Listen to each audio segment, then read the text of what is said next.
Hello বন্ধুরা, আজকে আমি বানাবো নদীর জ্যান্ত ট্যাংরা। এখানে ট্যাংরা মাছগুলোকে ভালো করে কেটে পরিষ্কার করে লবণ মাখিয়ে নেওয়া হয়েছে।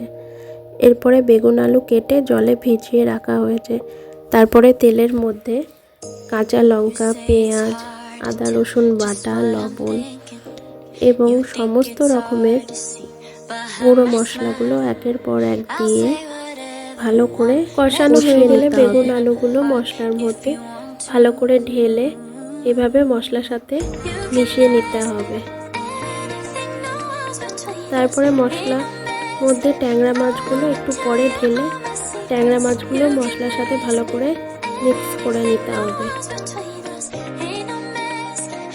এরপর পরিমাণ মতো জল দিয়ে দিতে হবে এবং সিদ্ধ হয়ে গেলে উপর দিয়ে ধনেপাতা ছিটিয়ে দিতে হবে। ব্যাস, বেগুন দিয়ে ট্যাংরা মাছের রেসিপি রেডি। ভিডিওটি কেমন লাগলো অবশ্যই জানাবে।